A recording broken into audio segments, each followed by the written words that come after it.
And this man, on top of everything else, has been largely responsible for bringing the very popular Writers' Week to his hometown of Listowel, a festival that celebrates its 25th anniversary this year. Do you mean to tell me that you've been bringing drunkenness and debauchery to Listowel under the guise of culture for 25 years? Among other things. Amongst other things.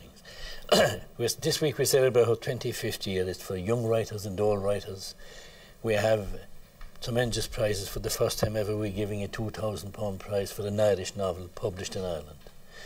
And this is sponsored by Kerry Ingredients. And then we have Irish Distillers sponsoring the publication of 25 years of winning short stories.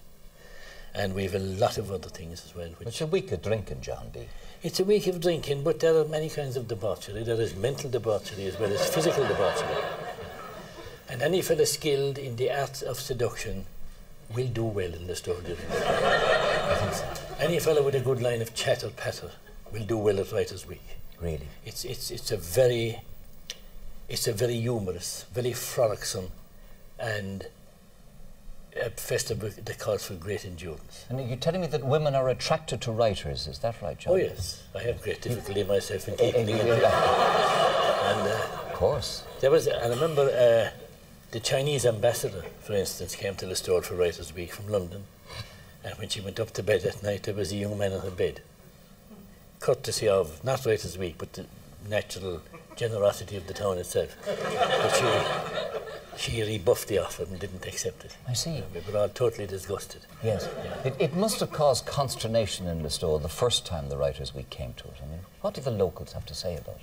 The locals, there was an old man in the store called Tom Hayes who stands across from my pub at the corner and who makes a comment on everything that happens in the town, always worthwhile. Yes. And at the time, Kerry Co-op had just been founded. Yes. And all these huge wagons of milk, you know, were passing through the town. Tankers? Tankers, big tankers have been passing through the town, and they were taking out tankers of whey. Yes. It's great for the town. And this yank stopped and then he says to Tom, what are all those tankers doing coming up and down there? And Tom said, they're bringing in the ink for Writers' Week. You still love living in the place, don't you? I love Listowel. We're going to have a great weekend. I'm inviting you down. Your wife opened the truth one time. Yeah, she did indeed, I remember, yes. But your eye was never... What it is really, it's a celebration. Of writing. Of writing. Writers, yes. Of writing. And writers, by their very nature, are men who have a sort of innate interest in alcohol and all things alcoholic. And they're really turned on when they walk into a bar. For instance, I myself, the best kind of bar to go into is a fully stocked bar at the start of the Ballybunion or Bundoran season. Yes. When all the bottles are on display and polished, or before the Listowel races or the Trinity Festival or whatever. You can see the cardinal red of Campari, you know. You can see the Russian red of raspberry, you know. You can see the chamois of creme de menthe, yes. You know, the crystal clarities of vodkas and gins and everything else, and the grand old wonderful amber of Irish whiskey. Powers and Paddy and Jenny. And you can see that in the bottle when you call for a half one. You never called for a half one in your life, John. Thanks, Ken. You call for a large one and it gurgles and it bubbles and it chuckles in the snout of the bottle. And then it falls into the optic. And then you take it and you drink it and it hits the chest of wreck. The likes of which no other material in this earth can do. I've given up whiskey. Have you? I have since my operation, but I like to torment myself now and again.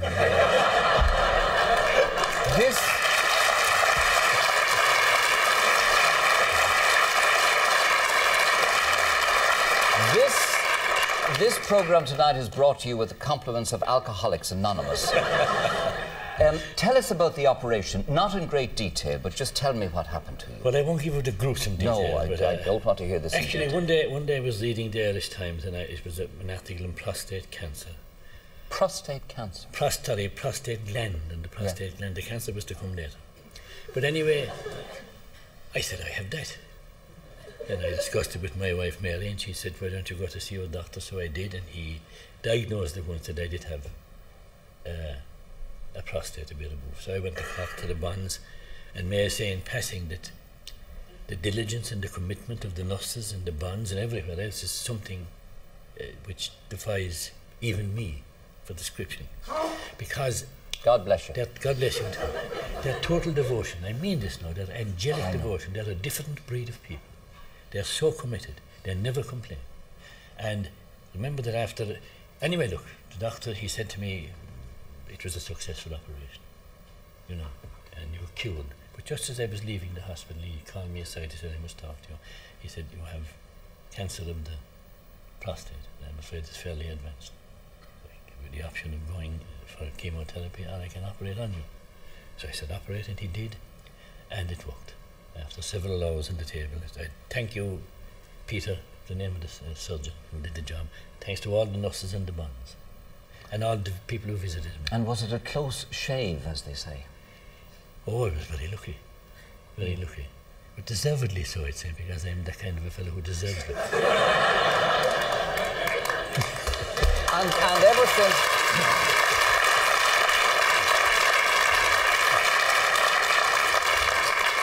And are you now reaping the benefit of this operation? Are people shaking your hand and sympathising with you and asking you how you are and are you better and all of that great stuff? Alas, yes. And sometimes I take refuge in various places because people come up to me and they say, how are you? But what they're waiting for is a chance to describe the awfulness of their own operations. And I remember it was about my first time out in the street, and I was walking along Macklin Street near the cattle mart, and this fella caught me by the hand. How are you? He said.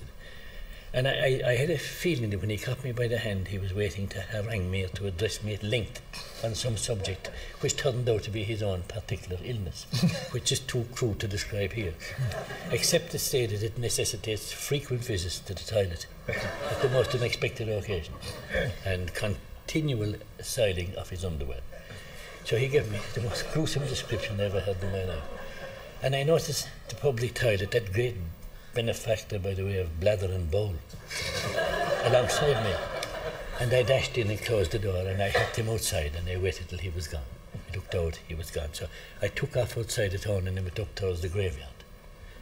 That great, how would you call it, a great repository of monumental hyperbole. Because there's never a bad word with anyone. But anyway, this fella caught up with me as well, and he gave... The same fella? No, he gave a very polite drawing room cut. How are you? He said. I said, I'm okay. So he started. About a rupture he got one. And I swear to God, he'd have taken off his trousers there and then and revealed to me this monstrosity which had been interfered with by so many doctors.